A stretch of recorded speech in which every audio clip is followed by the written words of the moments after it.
मैं नाम लेता जा रहा हूँ, आप लोग आगे अपनी कॉपी ले लो, मैं थोड़ा बता देता हूँ इसमें, ठीक है। चल इधर पारुल, पहले कॉपी तुम्हारी है इधर। 3 क्वेश्चन लिखने थे ना, कितने क्वेश्चन लिखने थे? 3 क्वेश्चन लिख, आज मैं डलवाता हूँ बेटा उस पे, आज दीपक आएगा तो मैं उस पर डलवाऊंगा एप्लीकेशन पे आपको। रुचिका, हाँ, और तुम आंसर लिखी थी, आंसर लिखो तो भेजो मुझे, ठीक। 3 क्वेश्चन लिखा ना? हाँ, पहला क्वेश्चन हमने जो आपने लिखा था उसमें देखिए 2.5 नंबर मिला है आपको, ठीक है। 3-3, कोशिश अच्छी है तुम्हारी, राइटिंग भी अच्छी है, स्पेस अच्छा है, प्रेजेंटेशन अच्छा है, अभी कंटेंट आना बाकी है। कंटेंट देखो ए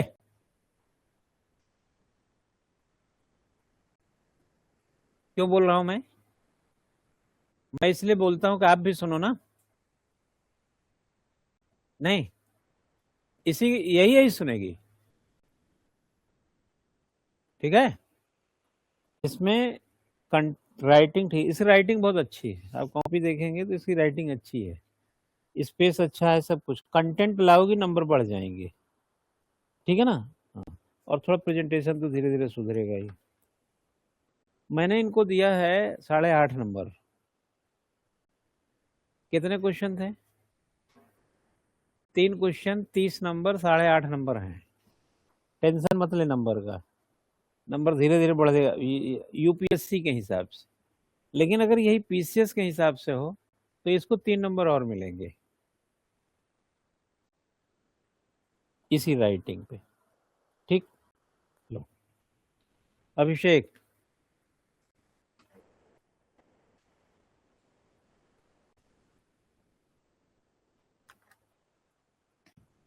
ये क्या कर रहे थे आप पहले?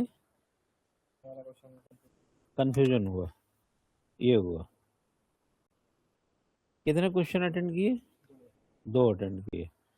2 क्वेश्चन के हिसाब से मतलब, चलो जो मिला है इनको 5.5 नंबर मिले हैं, लेकिन अगर आप पीसीएस में जाएंगे 2 नंबर और मिल जाएंगे, ठीक है। और तुम तो थोड़ा सा वैसे लिखो बढ़िया से, और ये तुम थोड़ी सी वैसे कैसे लिखते हो, कलम उठाते नहीं हो क्या ना? कलम नहीं उठाते ना? कुछ लोग पेन नहीं उठाते, पूरे वर्ड को रखते हैं और उतार देते हैं ना, वो तो घिचुड़ पिचुड़ हो जाता है थोड़ा सा, जैसे ये है। चलो ठीक है, बट मतलब थोड़ा ध्यान रखो इसको। लो अंकिता, हम्म, लिखते समय अंकिता क्या दिक्कत लग रही थी? कंटेंट में याद नहीं आ रहा था। आंसर समझ में आ रहा था कि आंसर क्या करना है? आंसर समझ में आ रहा था? आपने तीनों क्वेश्चन बैलेंस लिखने की कोशिश किया है, एक फायदा ये है, अनुभव का यही सब फायदा होता है कि व्यक्ति समझ जाता है क्या करना है। आपको हमने अलग अलग करके नंबर दिए हैं, 12.5 नंबर हैं, 4 नंबर आपको और मिल सकते हैं पीसीएस का अगर पेपर है। इनको यानी 50% से ज़्यादा मार्क्स आ सकते हैं इनके, सिविल के हिसाब से इनका नंबर मेरी अपेक्षाओं से ज़्यादा है। मतलब अगर कोई नया विद्यार्थी हो तो इतना नंबर नहीं पा सकता है, 12.5 नंबर, समझे ना। लेकिन अब चूंकि है तो है, आपकी राइटिंग में बहुत मेहनत करने की जरूरत नहीं पड़ेगी, आपको कंटेंट जुटाने और दिमाग में रखने की जरूरत पड़ेगी, ठीक है। और दीक्षा,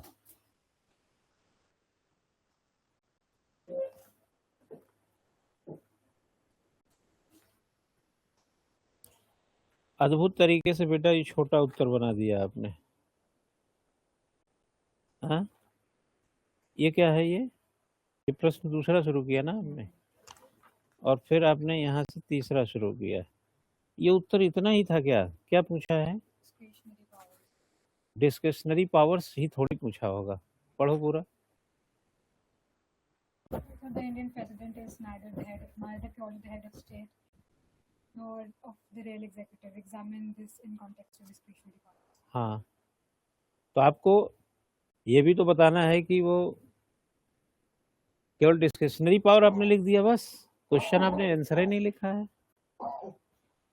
आपने क्वेश्चन का आंसर बनाया ही नहीं इसमें, आपने डिस्क्रिशनरी पावर उतार दिया। कह रहा है Indian president is the head of the state in India, इसका कोई उत्तर ही नहीं है।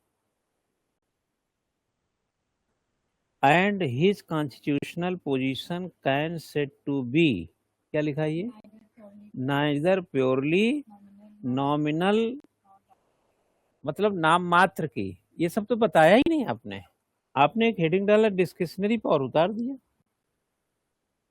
आपने उत्तर का 1/3 लिखा है, 2 हिस्सा आपके उत्तर में नहीं है। फिर भी हमने इसको पीसीएस को गौर करते हुए जो भी था नंबर इसमें दिया है, बट ये आंसर नहीं है, ये आंसर आपका नहीं है। ये डिस्क्रिशनरी पावर तो आंसर का लास्ट पक्ष है। उसके जैसे हमने कहा कि मैं एक शिक्षक हूँ, मैं केवल एक शिक्षक नहीं हूँ, मैं एक सामाजिक प्राणी भी हूँ, घर परिवार के सदस्यों के बीच रहता हूँ और 24 घंटे में 5-6 घंटे हम शिक्षण कार्य भी करते हैं। तो आपने मेरा शिक्षण कार्य उतार के रह गए।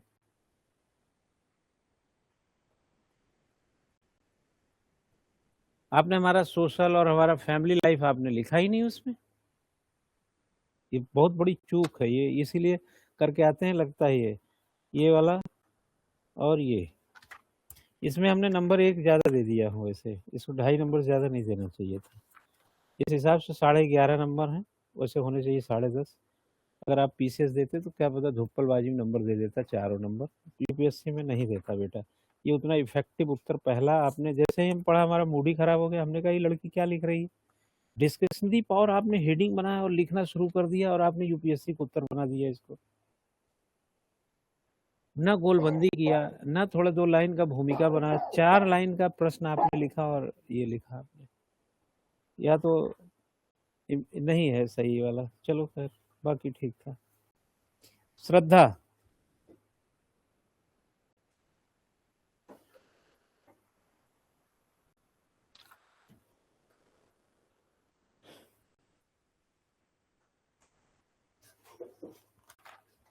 क्या दिक्कत लगी, क्या दिक्कत आई? हाँ, कुछ बोलेगी भी? अरे बोलती नहीं है। लिखते समय क्या प्रॉब्लम फेस किया था? कुछ नहीं, सब सही था।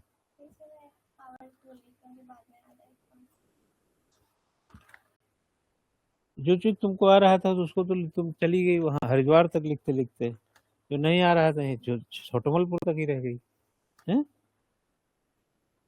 2 क्वेश्चन लिखा, 3, 6 नंबर मिले हैं। पीसीएस में होगा तो 2 नंबर 3 नंबर और बढ़ सकता है। लो लिखो, अभी तुम लोग नए हो, करो। दिव्या,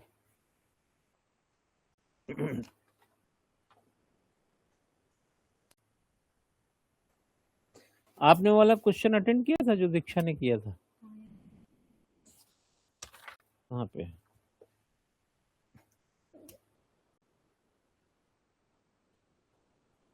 आपने डिस्क्रिशनरी पावर कहाँ से लिखा है?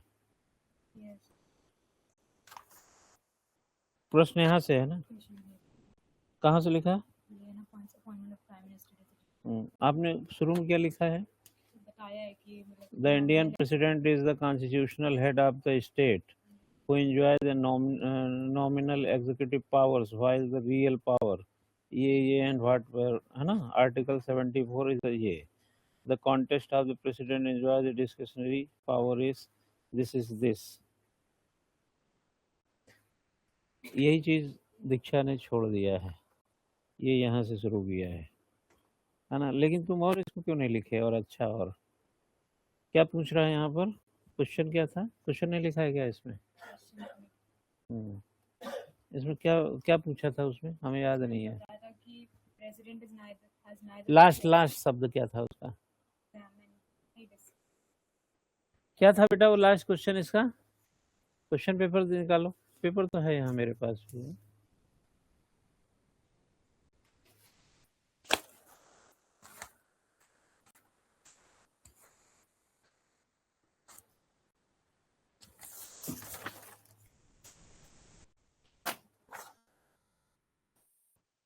परीक्षण कीजिए, एग्जामिन करने के लिए बोला, तो आपने एग्जामिन किया। एग्जामिन जब करने के लिए बोलता है तो क्या करना चाहते हैं आप उसका? जैसे बोलेगा परीक्षण कीजिए, तो आप जब कोई चीज, मान लो राष्ट्रपति का डिस्क्रिशनरी पावर आपने लिख दिया, एग्जामिन हो गया वो तो आपने उसका डिस्कशन चर्चा कर दिया बस। क्यों?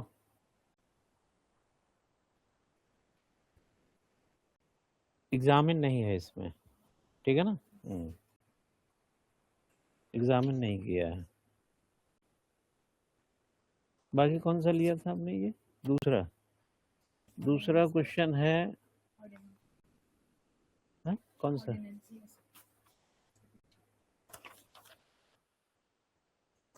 ये भी एग्जामिन ही है। एग्जामिन किया है इसमें?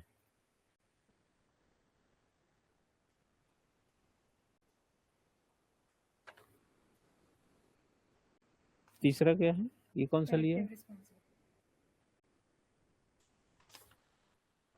चर्चा कीजिए। ये तो चर्चा करके छोड़ सकते हैं इसको, ये ठीक है। एग्जामिन करने में आप उसको, जैसे मैंने कहा इस क्लास का एग्जामिन कीजिए, तो हमने क्या किया इसको? बोला कि एक सर आए थे, उन्होंने कॉन्स्टिट्यूशन पढ़ाया, फिर उसके बाद बच्चे जो है बीच में उन्होंने ब्रेक किया, पानी पिया, कंडीशन बताइए, है ना। और बाद में जब क्वेश्चन आवर सेशन हुए, देखा गया कि ज़्यादातर बच्चों ने जवाब नहीं दे पाए कई सवालों का। फिर से ये पता चलता है कि आज की कक्षा कई लोगों को समझ में नहीं आई। फिर उसको उन्होंने रिकंसिडरेशन करते हुए 10 मिनट के लिए एक टॉक अलग से रखा और उस प्रॉब्लम को रिजॉल्व किया। बाद में जब उसी पर 3-4 क्वेश्चन पूछे गए तो सारे बच्चों के पास जवाब थे। तो discretionary power, what is the power of discretionary power? राष्ट्रपति का ये जो पावर है वो क्या है? संविधान में लिखा है। अब आपने कह दिया कि अगर त्रिशंकु की स्थिति होगी तो राष्ट्रपति जो है ना सरकार बनाने के लिए किसी दल को जो बहुमत सिद्ध कर दे उसको बुला सकते हैं, ये उनका डिस्क्रिशनरी पावर है। लोकसभा अगर अल्पमत में है तो उसका मंत्रिपरिषद अगर कहता है कि आप लोकसभा भंग कर दीजिए, तो यहाँ पे राष्ट्रपति के डिस्क्रिशनरी पावर है कि दूसरी सरकार का विकल्प खोज सकती है अगर कोई मेजॉरिटी में गवर्नमेंट नहीं है। तो आप इसमें लिख सकते हैं कि उक्त घटनाओं से ऐसा भी होता है कि लास्टली इलेक्शन को अपने टाइम पे कराना, इट मीन्स कि बीच में मिड इलेक्शंस को रोकना, या किसी तरीके से रिकंसिडरेशन फॉर्म उसका डिस्क्रिशनरी पावर है। अगर उसे एहसास हो जाए कि इससे थोड़ा सा कुछ असंतोष है तो उसको रिकंसिडरेशन, इसको भी एक कलेक्टिव और करेक्टिव एस्पेक्ट देश के लिए हो सकता है। ऐसे कुछ लिखेंगे तभी तो एग्जामिन हुआ, वो नहीं लिखा ना। आप लोगों ने लिखने का आदत छोड़ दिया। लो, रितिका,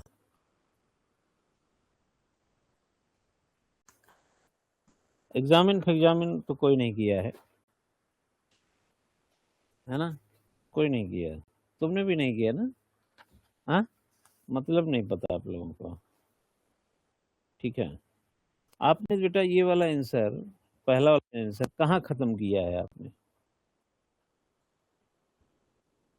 यहाँ जाके कभी आपने सोचा ही कितने शब्द होंगे? अगर हम केवल भात भात खाते रहें, दाल चावल सब ये सब खत्म न खाएं ही ना, आपको जो 1.5 पेज में लिखना चाहिए उसको ठीक 3 पेज में आपने लिखा। इतना लंबा लिखने की क्या जरूरत है? कुछ ज़्यादा नंबर थोड़ी देगा वो। और ज़्यादा आपने सिर्फ इसलिए लिखा क्योंकि आपको ये आता रहा होगा। आपने discretionary power of the president यहाँ लिखा, और बाकी चीज़ें आप क्या बता रहे हैं इसमें, है ना? नहीं, रियल एग्जीक्यूटिव कैसे है तो इसको कैसे बताएंगे 1.5-2 किलोमीटर में? आपको एक पैरे में बताना है उसको? आपने तो पूरे 2 पेज में बताया इसको। इन्होंने भर के 3 पेज लिखा है। कम से कम मेरा अंदाजा है कि ये 400 शब्द होंगे। ये 150 शब्द की बजाय 400 शब्द तो जास्ती हो गया ना। 10-20 शब्द हम भी समझ सकते हैं। इसीलिए थोड़ी चीज़ों को बैलेंस करना है। आपको आता है इससे क्या मतलब है? जितना पूछा, हमारे पास दो मान लो 500 का नोट है, धनिया लेना है, तो हम भाई एटीएम से जाएंगे पैसा निकालने के, 5,000 रुपये निकाल लेते हैं, 10 रुपये का धनिया लेना है, 10 का सिक्का देंगे, धनिया लेके चले आएंगे। सर वो क्योंकि मैंने क्वेश्चन का ना दूसरा पार्ट नहीं पढ़ा था, कौन वाला? ये डिस्कशन तो ये गलती किसकी है? तो फिर वो पढ़ा हो गया। मतलब आपने कहाँ तक पढ़ के छोड़ दिया था? ये है क्वेश्चन, यहीं तक पढ़ा था। Examine the discretionary power of the president in the contest of the this statement, ये पढ़ा ही नहीं। पढ़ा पर लिखते वक्त भूल गए। आप अभी अलग अलग विद्यार्थियों का अलग अलग अनुभव आप देखेंगे। अब इस अनुभवों को आप देखिए कि गलती कितने प्रकार की हो सकती है। जैसे हम क्वेश्चन पढ़े बट आंसर करते समय क्वेश्चन का आधा हिस्सा ही भूल जाएं, ये भी हो सकता है। मतलब होने के लिए तो कुछ भी हो सकता है। 10 नंबर हैं, 3 नंबर और आपको मिल सकते हैं पीसीएस अगर होता तो। मोनिका,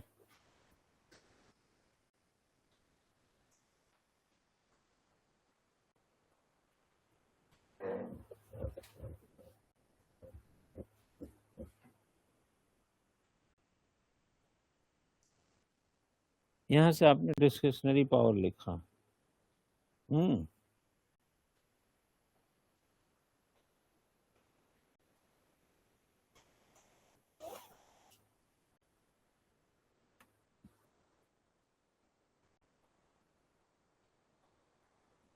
कहाँ तक लिखा? ये भी ये यहाँ तक?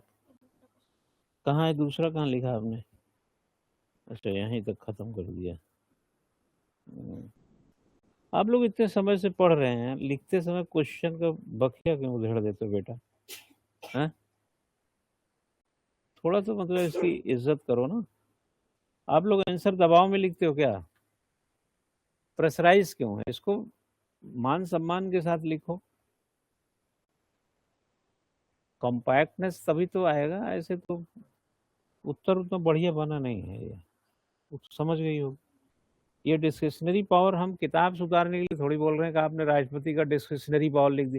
अरे यार, डिस्क्रिशनरी पावर को एग्जामिन करना उस कॉन्टेस्ट में कह रहा है ना। क्वेश्चन क्या कह रहा है?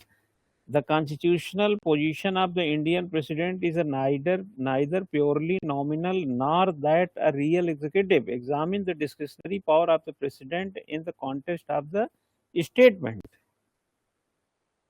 आप डिस्क्रिशनरी पावर उतार रहे हैं जब कुछ कॉन्टेस्ट में इसको एग्जामिन करना है। भारतीय राष्ट्रपति की संवैधानिक स्थिति न तो पूर्णतः नाम मात्र की है और न ही वास्तविक कार्यपालिका की। इस कथन के संदर्भ में राष्ट्रपति की विवेकाधीन शक्तियों का परीक्षण कीजिए। आपको बताना है कि वह न तो पूर्णतः नाम मात्र का है, न ही वास्तविक कार्यपालिका है। डिस्क्रिशनरी पावर संविधान में लिखा है, लेकिन आपको इस कॉन्टेस्ट में ऐसा बताना है कि वो बीच में है। मंत्रिपरिषद आर्टिकल 74 में कहता है कि राष्ट्रपति मंत्रिपरिषद की सिफारिश से काम करेंगे। राइट और रॉन्ग? सही है ना? लेकिन मंत्रिपरिषद की जब सिफारिश पे काम करते हैं, केवल कि मंत्रिपरिषद कहे कि काम करेंगे, तो रियल एग्जीक्यूटिव कौन हुआ? बोल। मंत्रिपरिषद। और नाम मात्र के कौन हुए? प्रेसिडेंट। लेकिन जब वही मंत्रिपरिषद अल्पमत में होती है, बहुमत सिद्ध करने गई, लोकसभा में बहुमत नहीं है, और वो लोकसभा कहता है, वही प्रधानमंत्री कहते हैं, मंत्रिपरिषद कहती कि आप डिसॉल्व कर दीजिए लोकसभा, तब तो नहीं कंसीडर करते। कर भी सकते, नहीं करते। डिस्क्रिशनरी पावर यहां पर क्या हो गई? आर्टिकल 74 यहां बाध्यता हुई? नहीं हुई, क्योंकि राष्ट्रपति का डिस्क्रिशनरी पावर यह भी है कि अगर आप सरकार नहीं चला सकते हैं तो हम दूसरी सरकार खोज सकते हैं। अभी टेन्योर बचा है इलेक्शन का, लेकिन अगर 5 साल पूरे हो रहे हो तब मंत्रिपरिषद कहे तो कर देंगे। लेकिन अगर बहुमत आप सिद्ध नहीं कर पाए और आप राष्ट्रपति से कहते हैं कि आप लोकसभा भंग कर दीजिए, तो क्यों करेंगे भंग? यहां पे आर्टिकल 74 की बाउंडेशन है उनके ऊपर। यहां आपको ऐसा नहीं लगता कि वास्तविक सत्ता तो लगता है राष्ट्रपति में चली गई? क्यों? तो वह ना बीच वाला हो गया कि नहीं? कहीं पर मंत्रिपरिषद, कहीं पर डिस्क्रिशनरी पावर में ये बताना है आपको।